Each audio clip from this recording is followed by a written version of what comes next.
ইরি মাইরি, ফাটাফাটি বুদ্ধি এটা রে দোস্ত। চল চল, আমরা আজ থেকেই ভুট্টা চাষ করার কাজ শুরু করব।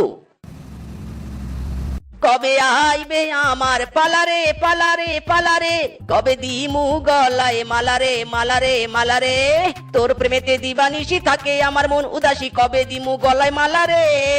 এই লা লা লা লা লা লা লা লা। কিরে বাগনেরা, তোরা এভাবে জমি চাষ করছিস কেন? কি করবি? ভুট্টা চাষ করবো মামা, ভুট্টা। দুই বন্ধু মিলে ভুট্টা চাষ করবি? বেশ ভালো, শুনে খুব খুশি হলাম। তোরা যে মেয়েদের পিছু ছেড়ে কাজে মন দিয়েছিস সেটাই অনেক। কর কর, মন দিয়ে কাজ কর। ফিসকে, মাটি খনন করার কাজ শেষ, চল এবার গিয়ে ভুট্টার।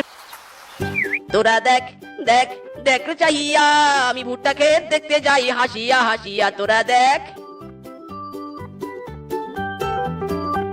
ওয়াও, কি সুন্দর ফলন হয়েছে মাইরি। ইস, এই পুরো জমির ভুট্টাগুলো যদি আমার হতো তাহলে আমি অনেক ধনী হয়ে যেতাম। কিন্তু ওই বেটা ফিসকের জন্য আমার ধনী হওয়ার স্বপ্ন পূরণই হবে না। তোর এত সুন্দর ভুট্টাগুলোর ভাগ ওকেও দিতে হবে। ইস রে, না না, কিছু একটা করতে হবে যাতে ভুট্টার ভাগ ফিসকে দিতে না হয়। কিন্তু কি করব কি করব? ফিসকে, যা যা, কালকে এসে দেখবি পুরো জমি ফাঁকা। সব ভুট্টা চুরি করে বিক্রি করব আর আমি একাই ধনী হয়ে বিয়ে করব। যাক বাবা, সব ভুট্টা তোলা শেষ, এবার কেটে পড়ি।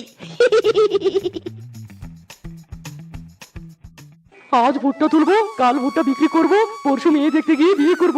উফ, ভাবতেই কেমন খুশি আর লজ্জা লাগছে। সর্বনাশ রে সর্বনাশ, আমার এত স্বাদের ভুট্টা রে। মিসকে, এভাবে কাঁদছিস কেন? কি হয়েছে রে বন্ধু তোর? ওরে দেখ দেখ, কোন চোর আমাদের ভুট্টা গুলো চুরি করে নিয়ে গেছে। হায় হায় রে, সর্বনাশ রে, কোন শাস্ত্রা চোর এমনটা করলি রে? আমি রে আমি, কাঁদ কাঁদ, বেশি করে কাঁদ।